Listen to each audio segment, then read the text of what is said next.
Okay, well, I'm not sure if we're live yet, but it says it's setting up the meeting for Facebook Live. So if you're here seeing us, give us just a moment and we will be ready to go.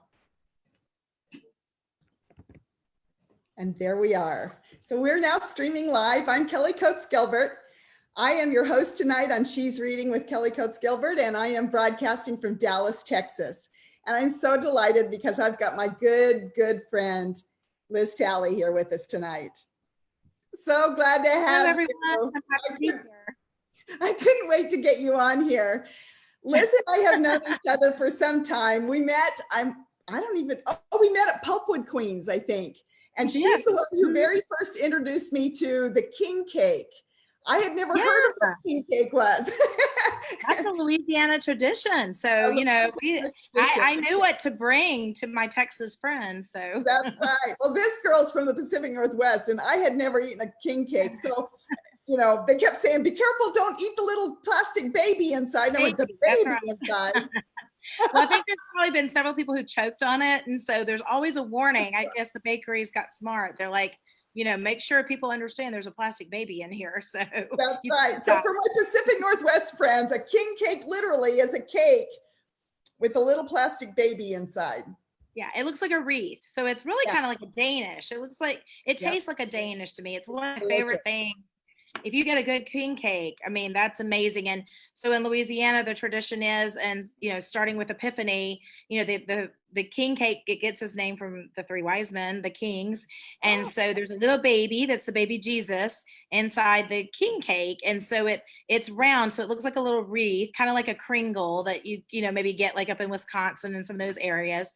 And then, so the thing is that if you get the baby in your piece, you have to throw the next party or buy the next king cake. So that's how it works. So we eat a lot of king cake in Louisiana. It just keeps going until Mardi Gras. Well, it was really fun. I found it really delicious. Well, let me tell you just a little bit about Liz. Liz Talley is the USA Today best-selling author of 27 heartwarming stories, a finalist in both RWA's Golden Heart and Rita Awards. Liz makes her home in Louisiana, where she likes to read, volunteer, and avoid housework. Her stories are set in the South, where the tea is sweet, the summers are hot, and the porches are wide. So when I did my little teaser over on my personal page, I told all the readers to come join us because your stories reminded me of one of my favorite Netflix series that we just finished binging for the third time, and that is Heart of Dixie. I adore that show. And you know what? I've not seen it. I've never seen it. Are you kidding me? No, I've never seen it. I've got to go watch. I can't believe you haven't seen it because your books would fit. I like that. To call Netflix and tell them that they need to buy your books. Because they do. They totally need to. I'd be down with that, Kelly. I would be very good with that. That's right. Yeah, I've not watched that. I think my son watched it. Honestly, I think he likes romances. I always tease him about it because I know he's the one son that will always watch that with me. And then my other son loves paranormal and fantasy. So we'll watch Lord of the Rings and Stranger Things and that kind of thing. So I have one to watch the sappy stuff and one to watch the kind of, you know, weird stuff. So it fits their personalities too. Then. Yeah. Oh yeah. I got boys. So me too. I love being a boys' mom. Tell me a little bit about your writing journey, because I know a little bit of the story, but I want our readers. Now, for all of you who are on here tonight, remember, we cannot see your comments, but please go ahead and comment below this post on Facebook, because we'll go back as soon as this finishes up, we'll go back and we'll answer all your comments. Okay. Yeah. Okay. So writing journey, I've been published for 10 years now, which seems weird to me because I still kind of feel like I'm a newbie. I started writing just for fun when my son was little. It was just really kind of a hobby. I liked the idea of creating stories. Always did when I was young. And so so I just wrote some really was a Regency book. It was like a historical, which is what I really loved. And so I ended up I was writing romance. That's what I liked. So like when I had time to actually sit down and read, I didn't want to read something stuffy or something that left me hanging or something. I mean, I like scary books. I like reading like suspense and things. So I'd read some suspense, but romance was kind of like something that I knew I would get a happy ending. It was going to be, it was going to be resolved. And I just loved it. I always called it macaroni and cheese. It's kind of like that dish that is always comforting. It's good and it's comforting. So when days were stressful and they were long, that's what I would read. And so that's what I started writing. And I particularly loved historical. I was an English major and a history major. And so I loved historical romance. And that's what I started with. So I wrote 2 historical romances.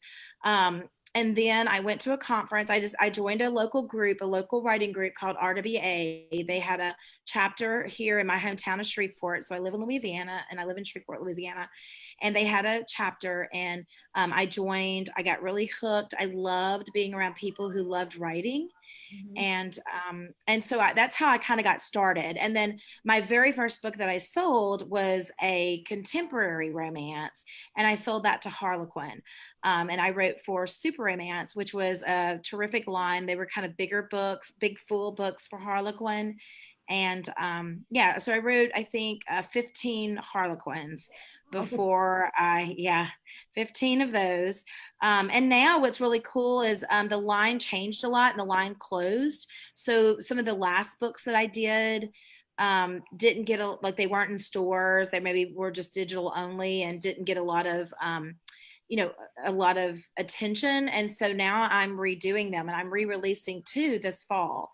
So that's kind of cool. So I'm going back and I'm like updating them, spiffing them up, making them fresh, and then I'm re-releasing them.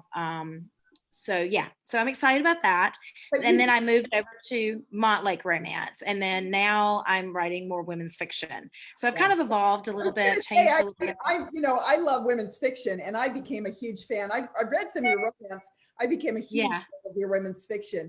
In fact, A Wedding War is getting a lot of buzz. I love that. I love the whole premise of that book. Well, it's a fun book. It was, so I'm coming to you. What I tried to do with Kelly beforehand is I have a group of writers that I walk with. And so yesterday was my birthday and Phyllis brought me this nice little crown. I had it on and then it kept falling down on my face. So I took it off.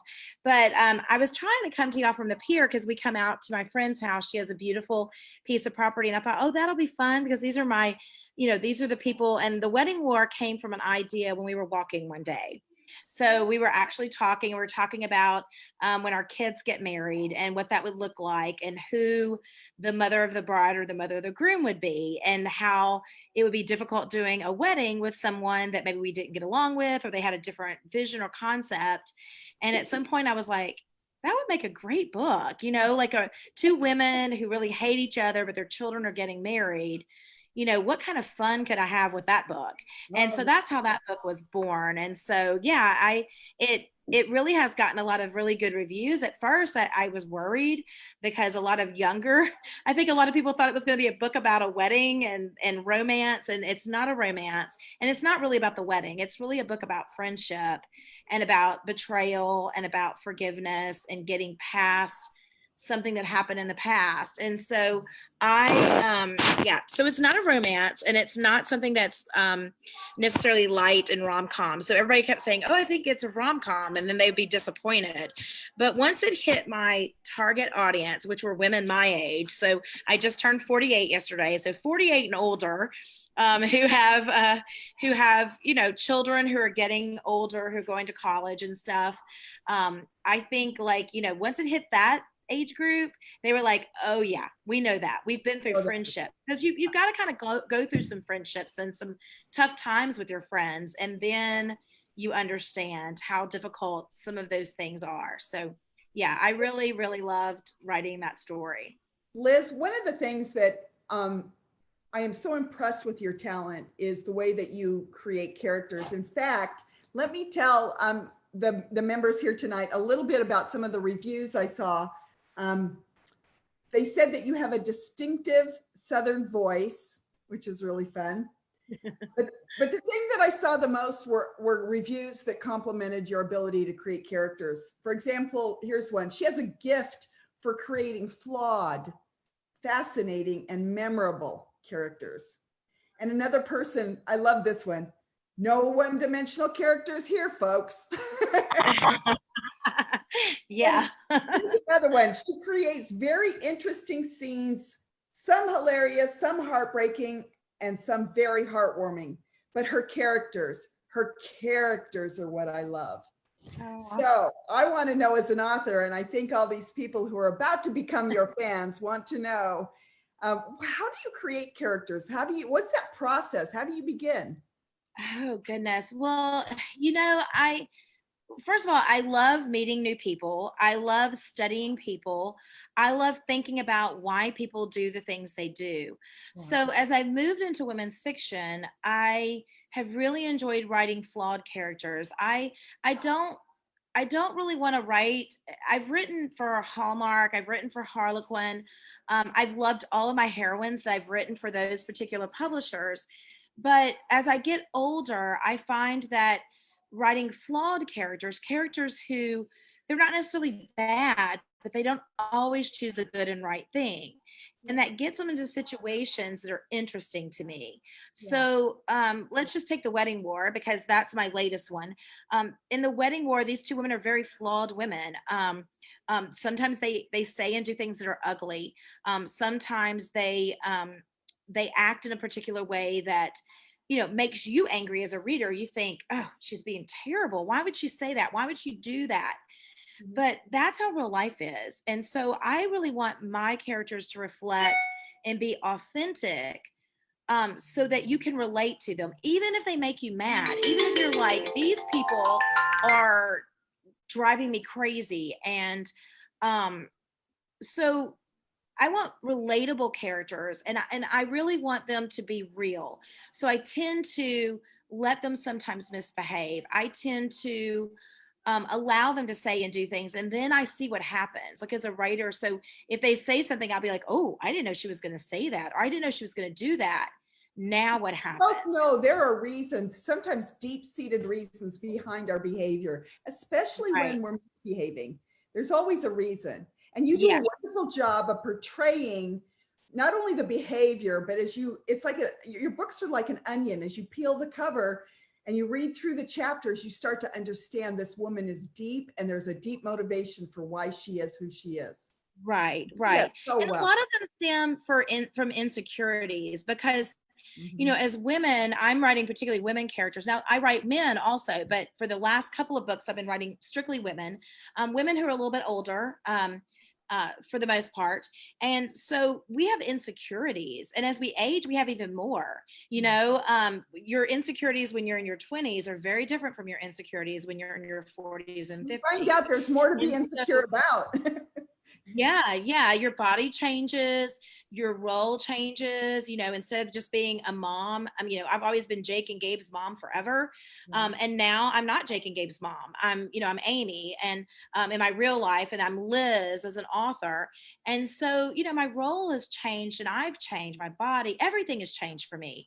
And so I love exploring that for women and who we are. So yeah, I'm finding that really fascinating. I'm finding it very rewarding writing characters like that. So, and I like that. If you want a perfect woman who always, bakes cookies and sends it to her sick neighbor, and always rescues the cat and always does the beautiful and wonderful and kind and good thing, like that's great. I write those characters too. I have those in a lot of my books, but I also like writing characters who don't always do the right thing. And I say that over and over, but I find, I think even like in our TV shows, like on Netflix, we like those complicated, complex characters that we sometimes go, oh my gosh, I cannot believe she did that.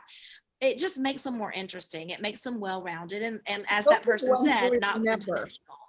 Those are the ones we remember. And I think that's one of the most fascinating things about being an author is creating characters that you almost create a person that stays in someone's mind. Think about Tom Sawyer. Think about Scarlett O'Hara. Well, Scarlett is she's horrible. The first it's horrible. The first Liz Talley book I ever read, I thought, oh my gosh, that was so real. It was about a girl who was drifting, and a guy who was just coming off a terrible grief, and they collide in literally in a bar. And and the story that you took them from, and I remember thinking from page one that those were real people. Yeah, that book is my book that was nominated for a Rita. It's still probably some of my readers' favorite book. It's called The Sweetest September. And it's a man who lost his wife, and it's a year since her death. And he basically goes to a bar just to get drunk, to forget, just to forget for a little while. He's a farmer, lives in Louisiana. He's a sugarcane farmer. And there's a woman there who's just broken up with a guy. She found out he's in love with another woman. And that's like the story of her life. Her name is Shelby. And they both drink a little too much. They get a little frisky in the restroom, and they both regret it. And so it's a really hard beginning because he cries, he cries. Yeah. I'm like sorry, say it again. Make decisions. Yeah, it's like that. It's a mistake. So the very beginning of this book is a mistake. And then you have to live with it. Yeah. And so she ends up from this mistake getting pregnant. And I didn't want it to be a stereotypical, secret baby book. I wanted to do it in an honest way. And so I think that really resounded with a lot of people, the doubts and the fears and there's no insta love. He doesn't want to fall in love with her. He doesn't want to love her. He just wants to do the right thing because he's still grieving. He loved his wife. Those are the things that are interesting because that's real to me. Yeah. And so, so that's definitely, I would say a hallmark of my writing is I like to write complicated, authentic characters. I really strive to do that, even if sometimes they're not as pleasing as others. Well, tell me a little bit about your writing process. Like, what does a typical writing day look like for you? Well, I wish I could say I wrote every day. I don't always write every day, but I'm constantly thinking about my stories. Sometimes I'm working on Facebook ads. Sometimes I'm answering reader, emails. Sometimes I'm cleaning out my closet, to be honest. But when I'm on deadline, I write every day. I'm a pretty fast writer, so I usually only spend 2 to 3 hours a day writing. I can usually get about 2,000 words under my belt, which is perfect for me. So it just kind of depends on where I am in a book. If I'm on deadline, then I'm steadily writing every day. If I'm not on deadline, I kind of piddle with it a little bit. I would love to be a little more, a little better at my schedule, but sometimes I just do what works. So so I'm not as good as I could be, but I'm not as bad as I could be either. So do you ever get writer's block?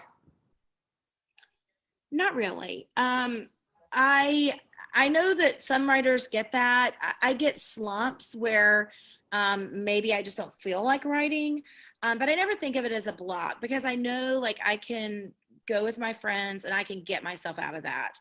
I have some terrific friends. I mean, we've brainstormed together. So I have people that I know I can call and say, okay, I'm at this place in my book and I don't know what to do. My friends that I'm with here, I'm at my friend Jennifer's house right now. And a lot of times we can walk and we say we plod and we plot. Yeah. So we walk and we plot. And they're very good at helping me get out of tight spots. And then I have an online group of friends that I really rely heavily on, who are some really successful, very accomplished authors. And then I'm also a member of an online group called My Book Tribe, and those ladies are terrific. They're very good at helping me on the business aspect. Yeah. A lot of those authors have been here. They're really good. Yeah, they have. That's exactly right. Yeah, you've had a lot of them on here. They're terrific writers. And what I love about those different groups is I know which ones I can go to for help when I'm stuck in a book, and I know which ones I can go to for help when I'm stuck in my career or when I feel really uncertain and I don't know what to do.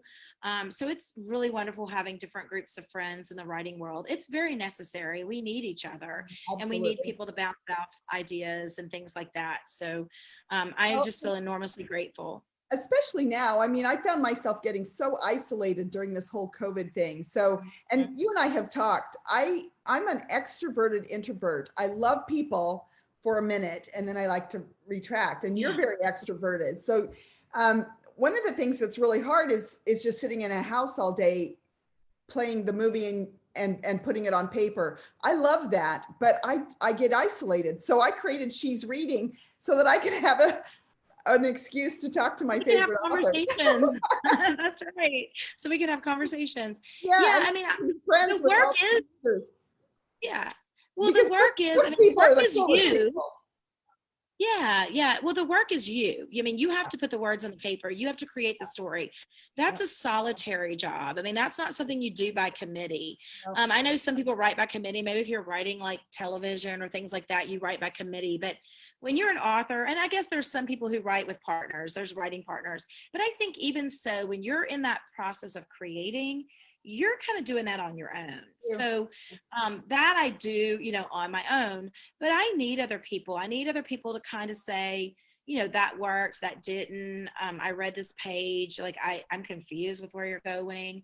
I need that feedback. And I get some of it from my editors and, I have terrific editing and things like that with my publisher, but it's really nice to have friends to talk out plot and just, we laugh a lot. I mean, I laugh so much. It's really just healing for me almost to spend that time with my friends and laugh, and we're silly and we come up with crazy things that can happen and we just laugh ourselves silly about it. And so that's just very necessary. So I think that's the best thing about being a woman is that we have girlfriends, and our friends end up being such a treasure. I mean, lots of the women, after I wrote that book, Sisters from Sun Valley series, I got email after email telling me about their relationships with their sisters and how they're friends. And, we just need each other. And so when we all come here at She's Reading and we spend an evening together, it's a treasure to my heart. And from all the emails, I can tell it's a treasure to a lot of people. Oh yeah. In this time, so many people feel isolated, and we're also feeling, there's no end right now. Like I was reading an article that said things like, when you go through a hurricane, which in Louisiana we're about to have, and then, or when you go through a natural disaster or something like that, there's usually an end point, like, it's going to end and then you're going to rebuild. And then, there's a process, but right now we don't have that. And that's a really isolating feeling because there's just so much unknown. So having these conversations, being able to come here and listen to women talk about things that feel very normal is so important. It's good for our mental health. It's good for our souls. And so, I'm so glad you're doing things like this. I think that, I've done it with a couple of other authors. A lot of authors have, I've done some with other things. And that's just, that's, cocktail hour or I did day drinking with one author, and that's just awesome to be able to connect with people in that way and let them share a little bit of your life and answer their questions. I love that. So thank you for having me, and thank you for doing this. When you write the end, how do you celebrate? Oh goodness.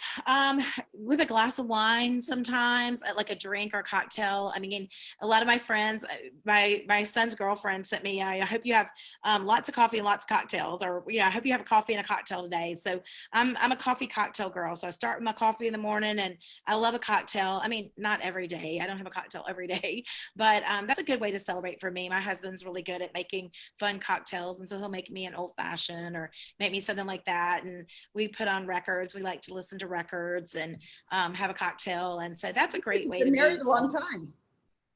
We've been together since I was 13 and he was 14. That's so amazing. We're childhood sweethearts. Mm-hmm. We've been together a long time. We've been married for 26 years and then together for over 30, because we were children. Well, there's the reason why you know how to write romance. Yeah. Well, I would say we talk a lot about how we're still in love and how we're still so committed to one another, and we enjoy each other, and we try to take that time to enjoy those things together. So we like to fish, and we go to our lake, and we like to try new cocktails. We love to go out to eat. We like to travel. So we're always doing those kind of things just to, keep ourselves committed to one another and intentional in our relationship. Well, when I finish a book, I usually buy myself flowers, but I have a little confession to make. I decided that I like flowers so much that I buy them all the time now. In fact, the ones right behind me. I see them. They're pretty. I buy bought a one bouquet yesterday. every Monday. You know, Oh, good. Yeah. Yep. You know, my kids just left. I was thinking the same thing. You know, I was like, I've been going to Whole Foods because usually I don't shop at Whole Foods when they're home because it's so expensive. They eat so much. And so I went yesterday and I was like, you know, they always have the prettiest bouquets at Whole Foods. And I was like, so I picked me up a little bouquet. It was my birthday anyway. I even bought myself a cake. I bought cake and flowers. So Well, good for you. I mean, I'm from the Pacific Northwest where there's flowers everywhere. And in Texas, Oh, especially yeah. in summer, you know, nothing grows. And so I just, I decided that I'm now at a place where if there's something that brings me joy, I'm going to indulge. And I think that's a good idea. I really enjoy them. I love the way they smell and I just look at them and they make me happy. So Yeah, what that's I right. do. Sometimes So you you gotta do enjoy that. a cocktail and I enjoy my flowers, but Yeah, girlfriend. but I want it all, Kelly. I have cocktails and flowers and cake and Yeah. I mean, and writing a book is stinking hard. I mean, it is hard. It it is. is It is hard. not easy. It's like giving No, birth or something. no, it is. All the sweat tears. You know, you It start. takes you about 9 months. I start a book, and the first couple of chapters, I'm so excited, and I just chugged, and I'm talking about the new characters, and then I just like, ugh. And then because I'm a pantser, not a plotter. In fact, that's why I have to call you so often and go, I'm kind of stuck. But I love doing that. That my favorite thing to do is plot. So, you know, I tell my friends all the time, okay, I'm going to throw this out there. You may not want this to happen, but what if? You know, I love to do that. What if this happens? What if that happens? Yeah, So and you may not take that exact idea, but just talking it through makes something pop and you go, oh, this, you know. Yeah, and it'll move you in the right direction or the wrong yeah. direction, but hopefully the right direction. So That's right. That's right. Well, let me just check some of my questions here because I had several for you. okay, great. Oh, here's a good one. Do you ever hide any secrets in your books that only a few people will notice? Oh yeah. I love, so in authors, we call these Easter eggs. So oftentimes I will put the name, like, so I do that between different series. I even do it between different publishers. So for Hallmark, I wrote a series called the Morning Glory series, which is set in Mississippi. Yeah. And so for my Hallmark book, I set it also in Mississippi in a nearby town. And so I have some cross characters. And I also have one of my characters goes on the television talk show from another book that I did that was a standalone. So I love to do that kind of stuff, like put the name of a diner that maybe somebody from another book runs in a new book that they visit. Yeah. So yeah, I do that. And, but mostly it's just little things like that. You know, I'll hide a little something in there, but, I use actual people's names. I mean, I tuck people from church or I tuck. Oh yeah, I do that. All my friends. Yeah, my friends see their names and they're like, you put my name in the book. I'm like, yeah, I totally use last names, first names. I really love to use last names. So my friends will see themselves in there. And then they get real tickled if they've read the book. Yeah. Sometimes my friends don't read the book and they don't even realize they're in the book. And so, you know, some of them need to get on board and start reading the book so they can see themselves. Because I never tell anyone. You don't either. They're always surprised. I have a couple of times, but I love to just not tell anybody. And then all of a sudden they write to me and go, you know, you put me in there. Yeah, I've gone through like most of my high school friends, most of my current friends, and then some of them, you know, just if I know them from school or something, I think their name's cool or something, I'll use their name. So yeah, I find a lot of my character names when I watch at the end of a movie and all those credits that roll. I've done that too. I'm like, what a cool name. I'm writing that one down. I'm going to use that one. I'm writing this one down. And I have a whole file of really cool names, both surnames and I mean, that's because you run out of them. And I always read people's books and think, oh, that's a cool name. Yeah. So, I've actually named, I think I've had 2 Nicks before and I didn't realize it until later. And I was like, wait, oh my gosh, I named Nick in that series and I did another Nick. So I think I have 2 Nicks. So I have to be really careful. And I think I've used Lucas before, you know, and I was like, and then I put it in there. I'm like, oh, I got to change that name because I've used it before. I tend to kind of go to the same one. So my trouble is I forget their names, and when I'll be writing and all of a sudden I'll switch protagonist names and my editors will catch it and I'll go, who's Amy? I'll go, oh, whoops. Wrong person. Yeah. Exactly. Well, what I like to do, our time's just about up, but what I like to do toward the end is what I call my rapid fire questions. And I just ask some questions and you just say, answer this or that. Oh so, gosh. Rapid fire. Go easy on me. I will. Chocolate or vanilla? Vanilla. Pie or cake? I like both. Can I have both? Okay, I'm going to say pie. I like pie. Okay. Beer or wine? Wine. Stilettos or flip-flops? Oh, I don't like flip-flops. I don't like heels either, but I'll go stilettos. I'll go stilettos because they're pretty. They're pretty. Yeah. Dawn or sunset? Sunset. Swimming or walking? Walking. Beach or mountains? Mountains. Cook or takeout? Oh, that's a tough one. Takeout. Campground or resort? Oh, resort, hands down. And then the last one is flowers or massage? Probably flowers. Good. I like both of those too. So, I'm the girl who wants it all, Kelly. Yeah, this was fun. So as our members know, if you've watched these live author chats, our guest author usually does a giveaway.